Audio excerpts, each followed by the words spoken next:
see all of you. We basically you can only Lamor Manami and not Shikushi, and they want to see I have a lot and get so together. Town press worship when we man with the Mulamondi, not to hear Monday, they man Kushira, Ganan, whereas a church, Victoria, man, neighbor, Manipur State, they don't have a place to worship also. Tamu Jahavina, they put the Taku, man, Mondu, Brad, and yes, we want to store as man, Jagab Halika, and worship. Man, Monshi, one Manipur State, Caribbean, I guess, I believe you are all praying. One pray grace, one pray grace, or I think one take the prayer night to organize grace in Manipur State, USA, Nagaland, Union of Evangelical Student of India. 1 8 to 9, 1 hour to 1 Manipur State, pray to walk there, 1 hour there, then grace. Though it is not, I think we want to share the idea again. I can get so get only want to see. He going as a nearly over sure. I never expected actually. My Damor Mamange, another youth service, and she saw youth service to Alak church continue already. Kali you connect again. Baba and I encouraged her. Thank she continued to say already. Aji, another Damor Mama, pastor, elders, can I and Baba in the issue. She has stayed in our first of all, the idea is that Pfuno, I'm from Nagaland tribe. At the morning, we have pastor, we have Nagaland speaker, I think, Reverend Dr. Vepu. Yeah. So, the former executive secretary, Nagaland, I believe it is not a coincidence, but I believe it's all God's plan. But some you we can take project. So and ladies night I guess and Morombra share with all my iniquities, with all my shortcomings and weaknesses, I say to him, okay. And I am here this very evening. My wife is working as a full-time my kid full-time workers as a church, Covenant Baptist Church, they do associate pastor youth lada. I guess Covenant Baptist Church to MBCC Amra form one, especially for the mixed marriages. Nagaland tribe alak Aura Sema Sadi Bro Sema Bra Nagaland language barrier it one turning church Our English bra Kanda so Aro Kumbas mainly Indian Mambra, South Indian Mambra, I go down Mohana dialect they prefer looking out for the English church. So purposefully NBCC has set up this very English church called Covenant Baptist Church. Now when Mohana church the so tribe mix as a Pura mix as a now let Manima to Shira Mami fellowship against it. We actually either Tangku Baptist Church in our worship. Brother Shangri was the second person that I know as a friend among the Tangku. Mona student Nabi power Tangku I was recollecting, trying to recollect his name, but I couldn't. And Brother Shangri is the second one. So it's good to see so many brothers and sisters, even from the Tangku tribe. And I believe it is all God's plan for us to be here this very evening. Moi pratna with Isor ki ko dio monja se ati Sunday. You know the needs, the heart of the people here at this very Tangku Baptist Church. So help me to satisfy the very thirst through your word. And I want to pratna around the Isor again. The Bible passage can be here, or a Bible passage prepare good together, brother Mordecai, that brother without our leader. So I believe it was not a coincidence, but I believe it was all God's plan, and He was blending everything together this very evening. If night, the first time actually, my brother Shami was there, Eve's night I've never come across. I've come across ladies' night, princess night, queen's night, and now the January Eve's night for the first time, this time in January. But it was very interesting when I come to know. So I want to share a little bit about Eve's life also, and then the husband of Eve's Adam. Like the story I get with you, I will try to mix both the languages as far as possible, but maybe I'll speak more on the English, which is more convenient for me as of now. So one fine day in the Garden of Eden. Okay, it's just a story. One fine day in the Garden of Eden, Adam and God, they were strolling on the beautiful Garden of Eden. So Adam, he saw Eve from a distance, and he asked God, God, why did you make Eve so beautiful? Why did you make Eve so beautiful? Adam asked God. And God replied, so that you could love her. So that you could love her. Again, Adam asked, but God, why did you make her so stupid? So dumb. And God replied, so that she could love you. Anyway, this is a joke. But I was just trying to find out the meaning of Eve also. We know that Eve is the first woman that had been created by God. And when I see the meaning of Eve, it's so nice. It's taken from the Hebrew word called chava. Okay? And then chava means life, or it is also called as a life spring. Like that, no? So it's about something lively. It's about something blooming up. We know that during the spring season, all the flowers they bloom, right? So it is something about springing up of something beautiful in there. Okay? So beautiful how the meaning of Eve come up here. All the chava. Eve means full of life, and other words is also written as mother of life. See, full of life or mother of life. Adam, very interesting is that Adam gave his wife name, and then this will be the first and the last person on earth who will give a name to his wife. Just imagine. God created Eve from the ribs of Adam, and Adam, he named her wife, that very woman whom God had created, as Eve. Why did he call Eve? It's because he says that he is the mother of all living. It says in Genesis chapter 2 verse 18. In Genesis. So mother of all living, that is what Adam have given the Eve meaning. Okay. And in Genesis chapter 2 verse 18 says, and the Lord God says, it is not good that man should be alone. Very interesting. It is not good that man should be alone. I will make him a helper comparable to him. From the beginning itself, God says that man is not good to be alone. It may be boring, maybe I don't know in what way, but it is good that he need a companion. It's here written as comparable, helper, comparable, but in other versions some says companion to him. Recently I went to Lokta in Imphal with some of my church men's group. During that time, all of us, we were 11 of us, all of them mature people.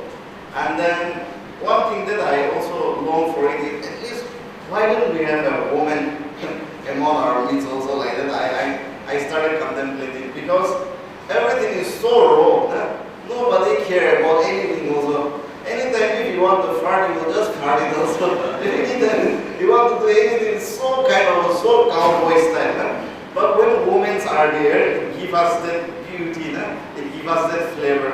Women make us very, very special. And tonight I just want to tell all of the women here that you are very, very special to all of us, and even to God.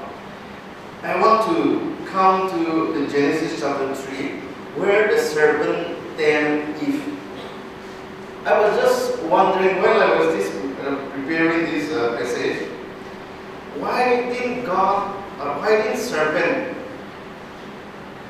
tempt Adam? why did he went to this Eve? No? Instead of going to Adam, he went to Eve. So I was just wondering why. God told Adam not to eat that very fruit from the tree of life. So Adam says okay. But when it comes to the Eve, it's different again. And then the devil knows the exact weakness of the Eve. And that's how he came to the Eve. And through Eve, he was tempted. Okay, so here it says, Satan came to Eve. Okay, I just want to read out the passage here.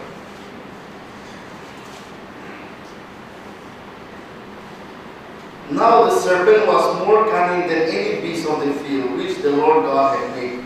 And he said to woman, has God indeed said, you shall not eat of every tree of the garden? That is something that the cunning serpent, he went and asked this Eve. Okay. Either is kushe, serpent bra, cunning serpent bra kushe. It's so right, either kumba fruits, either garden that haga kumba fruits nakapi kushe. And now snake bra tage kushe. Itu tamde Eve praki kushe. And the woman said to the serpent, we may eat the fruit of the trees of the garden, but of the fruit of the tree which was in the midst of the garden, God has said, you shall not eat, nor shall you touch it, lest you will die. If you touch it also, you will die. If you eat, you will die. But even if you touch it also, you will die. That's what, Eve already knows. Okay, Eve already knows it. But the thing is that here, devil is trying his best to tempt Eve. Okay, and then later part, we know that devil was successful. The serpent was successful in tempting. If he comes to Adam, Adam may say no. Flatly might have rejected. But when Satan have tempted Eve, and when Eve approached Adam, Adam's failed. One person says, man's greatest weakness is woman. It says, man's greatest weakness is woman. Women are so powerful. Men towards men, you may not be able to tame each other. You may not be able to convince or influence one another also. But when it comes from the woman's side, when the woman convinces it, when the woman influences it, again it's different kind of relationship. So women are very good at convincing. You have the special ability to convince men and even to change the society. When you look at the life of Esther, the Queen Esther, the king was King Ahasuerus. And in that very book of Esther, the country India was mentioned 2 times. And that is the only book where God's names was not mentioned. That's what it says. And wherever India is, there is no God. That's what people used to talk around. But here, we see the life of Esther. How he can convince the king. Haman was about to annihilate the whole people of Jewish tribe, the whole people of Jewish. And during that time, what happened? Esther, he went boldly to the king. He convinced him. He changed his mind from killing the whole of the Jewish people. The king even says, even up to half of my kingdom I can give to you. Because during that time, King Ahasuerus, his reign was from India to Ethiopia. It was such a big kingdom. And it says that he was ruling around 127 provinces. During those days, provinces is like a country. So he was basically ruling around 127 countries. So the king says to Esther, even half of my kingdom, I will give it to you. That much a woman can bring a change in the hearts of a man. I want to give a short comparison between the worldly woman and the godly woman. When we see at the world, at the present scenario of our world, it is, really changing from one pace to another. And the technology have come. The temptation is everywhere around us, at our door. The world has taught us to look more on the outer appearance instead of our inner. That's exactly what our brothers have read out in 1 Peter. Our minds are weird by fantasy. Everything has become so temporary. Everything has become so short-lived in everything that we do. Our pleasures that we receive are so temporary. Everything that we see around are so temporary. The genuineness, the reality of life is slowly vanishing from our society. One thing that we can see a drastic change is about even the sex. Sex was a taboo during those days, but it is becoming so normalized among many young generation. It is just like nothing. Everybody is doing so. It's just nothing. It's okay like that, but there is a huge consequences. As a child of God, we know that our body is a temple of the living God. Every other sin you commit is outside your body. But when you commit adultery, you commit sin to your body, to that very temple of the Holy Spirit. Our body is a precious temple of God. And there is a big consequences behind it as well.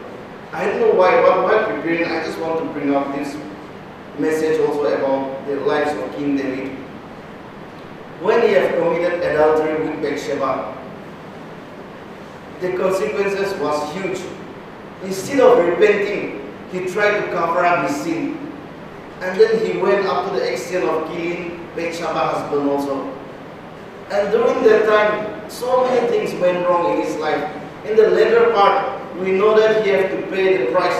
His 3 sons died. And he had lost more than around 22,000 precious soldiers because of his unrepentant heart.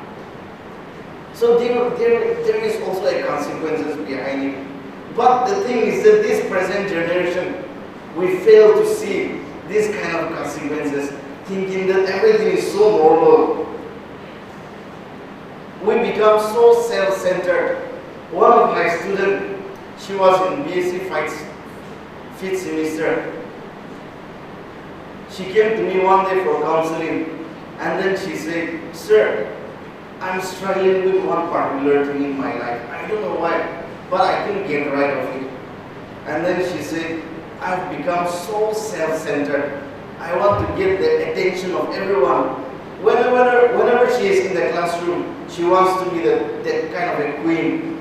She wants to be the self-centered. She wants to grab the attention of everyone." So she was started to struggle with those things. Now the media have given us so much about those things. Social media has become so powerful in giving us this kind of self-centeredness in our life. Social media has given us about how to gossip. Social media has given us how to tell lie. There is so much unhealthy competition among the peers, among friends. There is an unhealthy comparison. Thinking that I should look better than him. I should look better than that person. I should talk better than that person. And during that time, we fail to realize what God has given to each and every one of us. We have failed to live the reality of life. When we see some of the biblical godly women, Hannah was the mother of the prophet Samuel. We know that she didn't conceive for a very long time, but she was very consistent in her prayer. She was very consistent in her prayer. She didn't give up. And at the end, God blessed her. That's exactly what we are supposed to be as a woman, as a person also. That we need to live a prayerful life. Hannah was a woman of prayer with a lot of faith and who lived according to her words. He have promised that if God bless him a child, a son, he will give back. And that's what she did. And we see that Hannah is a woman of prayer and a man and a woman who live up to her words. In 1 Peter chapter 3 verses 3 and 4, I want to read out again for all of us. Your beauty should not come from outward adornment, such as elaborate hairstyle and wearing of gold jewelry and fine clothes. Rather, it should be that of your inner self, the unfading beauty of a gentle and quiet spirit, which is very precious in the sight of God. Here Paul has written to the 5 places, including Asia. It's written here that your beauty should not come from the outward adornment, such as elaborate hairstyle or wearing of gold jewelry or fine clothes.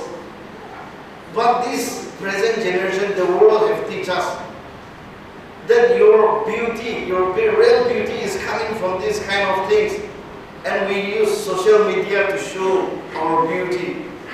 But the reality is not like this. Here Paul is not condemning the woman that they should not do any kind of makeup. No, you can beautify. But it says that your real beauty should come from inside. It should come from your inner self, not from the outward appearance. Because in 1 Samuel chapter 16 verse 7 says, people look at the outer appearance, but God looks at the heart. How beautiful it is. Our beauty should be expressed in a gentle and quiet attitude, which God considers precious.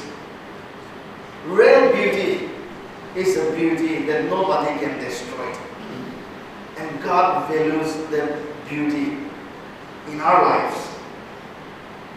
I have a friend during my college days. I have a friend, she was a woman who everybody just loves to be with her, just loves to talk with her, just want to be around her. And she is a woman who takes care of the people who are special person. And she has a friend, her classmate. She is partly blind and then she is not very normal. She is a special woman. So that very friend of mine, she takes care of her so well, just to make sure that she is not looked down by other people. Nobody goes with her. Nobody, talk with her also. But this woman, she take that very challenge and then she took care of her. She will always go around her. She will hold her hand. They will go to class, come to the church.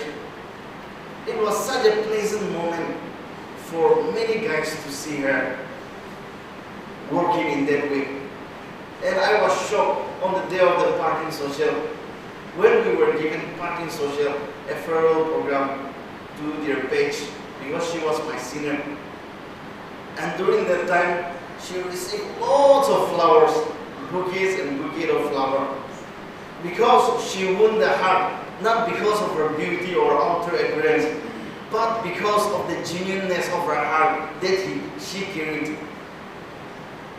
The unconditional love that she carried in her heart won the heart of many people. When I was doing my BSc final year, some of our teachers, they took us to Delhi. And then, as we were there in one guest house, me and my friend, we were lined up to wash our plates. And one of my classmates, she was just in front of us and she was washing her plates. And then, as she was, all the other ladies, they just wash their plates and they go back to their own places.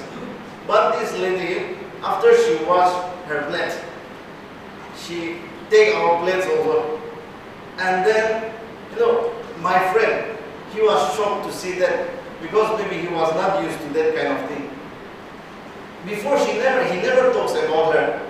But once she washed his plate, she started to fall in love with her. And every day she used to tell me about her, how good she is, how can I get her like that, all these things. So a real woman doesn't justify from the outer appearance, but it is from the heart, and which is very, very important.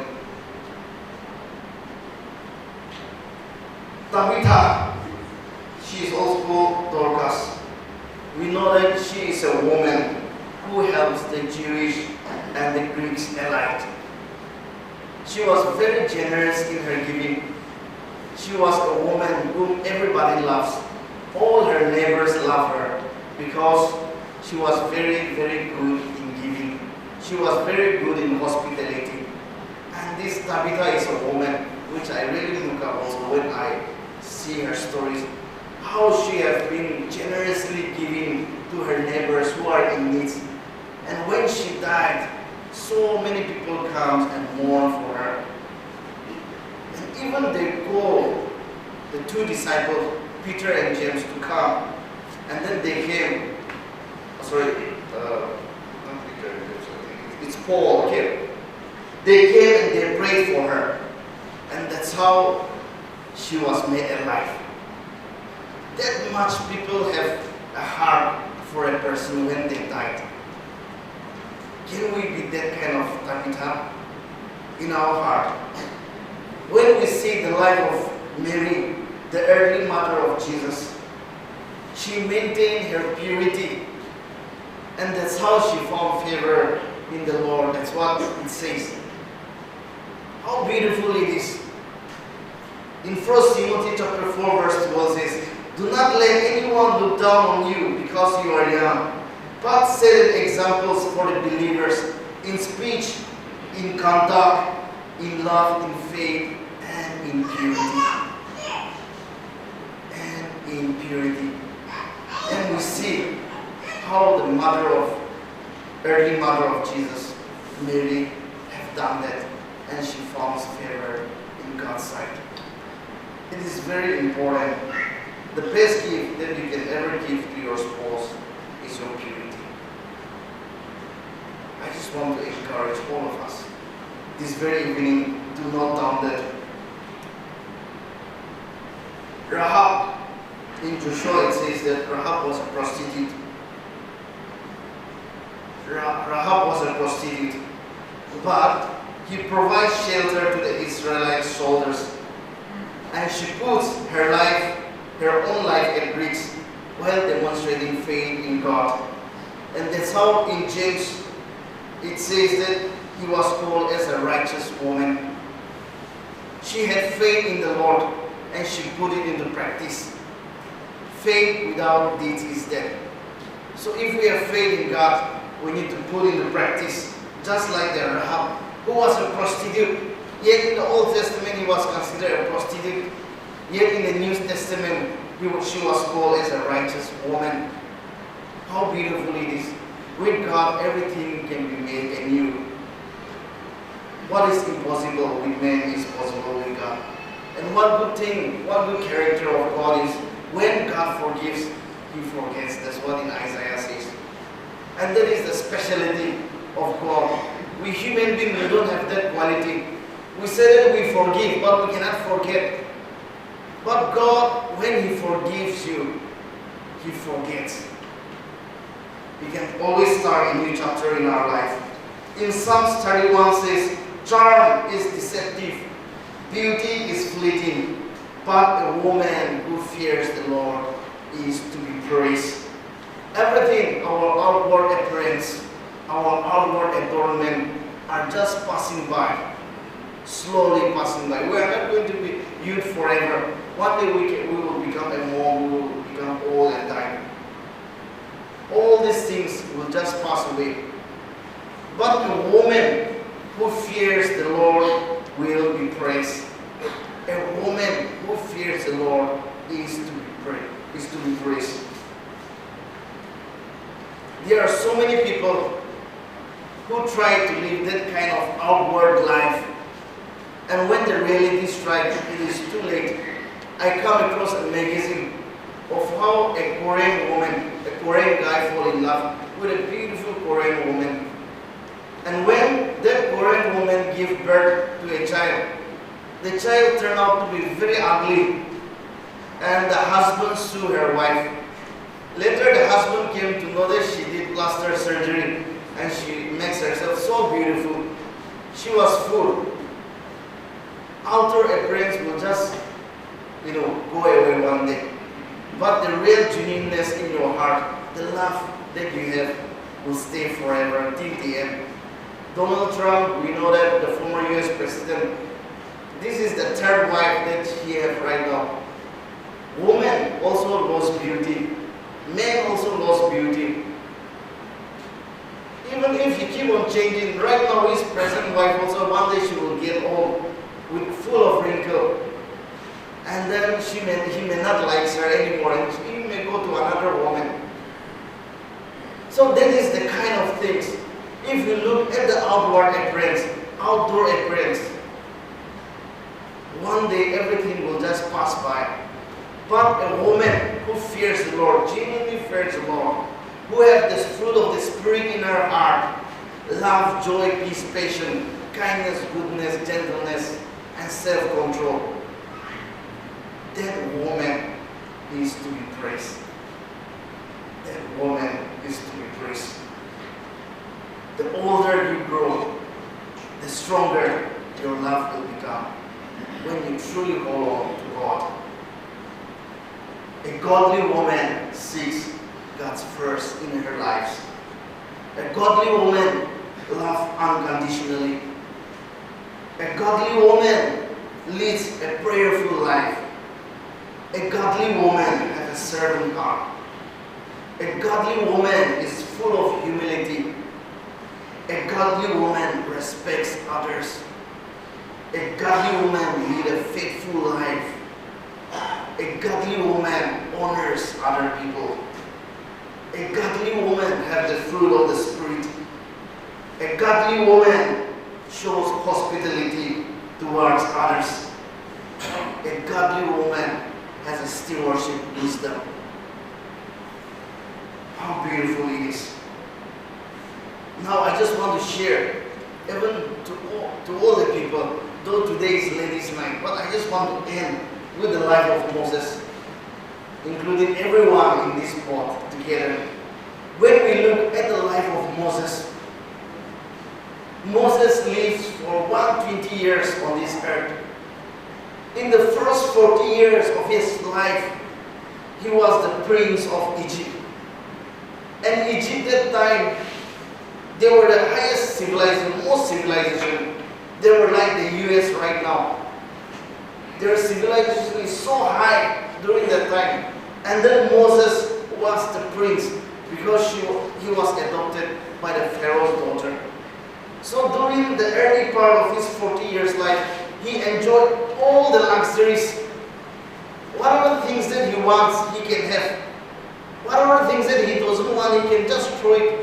And he has that power up to the capacity of killing someone. When the Egyptian and Jewish brothers, they were fighting, he went and killed the Egyptian guy. He has that kind of power and that kind of attitude in his life. Now in the next 40 years of his life, God sent him to wilderness. And in that wilderness, God has trained Moses so well. He was full of pride. He was full of so many thorns in his life, so spiky. Yet during the next phase of his 40 years life in the wilderness, he was in his father-in-law place, Jethro, where he tended the sheep, the flocks of his father-in-law. He was a prince here in Egypt, but now God sent him in the wilderness and he started to tend the sheep of his father-in-law. And for the 40 years he was in the wilderness. And during that time, God called Moses in the Mount of Horeb. God called Moses in the Mount of Horeb. And when God called him, God says, Moses, I want you to go and rescue my people. I have heard their cry. I have heard their agony. I want you to go and rescue my people. And what did Moses reply? Lord, who am I? Lord, who am I? He became nothing. Moses became nothing. He considered himself nothing. In early part of his 40 years, he thinks that he was the most powerful man. And he has the power even to kill someone. But here, in the next 40 years of his life, when he was 80 years old, God called him in the Mount of Horeb, in the burning bush. Moses, remove your shoe, for this is a clean place. And that's exactly how he went. And when God called him to go and rescue his people, Moses says, "Who am I, Lord?" When Moses says, "Who am I, Lord?" that was the right time for God to use Moses. God didn't use when he was the second most powerful person in Egypt with that kind of attitude, with that kind of characters. But when he was sailing the wilderness, in the next 40 years of his life, God has molded him, shaped him so well that he comes to a point that he is nothing. He is nothing without God. Who am I, Lord? And that was the right time for God to use Moses. And in the next 40 years of his life, we know that Moses was one of the greatest leaders that has ever lived on this planet. He was groomed so well. And you and I may have gone through that kind of wilderness, or maybe facing right now that kind of wilderness in our life. Thinking that, oh, what is going wrong with my life? Why this problem? Why these challenges? Yet, during that very time, God was shaping Moses. And God may be shaping you right now for a greater purpose that He wants you to be. God says, I'm the potter, you are just a clay. But when the clay is in the potter's hand, He can make it into a beautiful pot, and it becomes a precious pot. When it is just a clay, it is nothing, people just go and trample over it. But when God used that very clay, He made it into a fine pot, it gives beauty. So also even our lives, when we give ourselves to God, God can use it and glorify His name. David was just a shepherd boy. Nobody cares about his existence. Yet in front of the God's eyes, he was the king. He was a future king of Israelites. He was a giant slayer. When he was tending the sheep of his father, a lion came. He went and killed it with his bare hand. A bear came. He went and killed it with his bare hand. And that's how God was preparing him. And when he faced the giant, the Goliath, he is nothing. In fact, he says to Goliath, how dare you insult the living God? And he went and killed it. What if when the shepherd boy David met that very lion and he ran away? Or when he sees the bear, he ran away? It will be a totally different story. But David had the courage to go and face that lion, the king of the jungle. And he killed it. He didn't run away.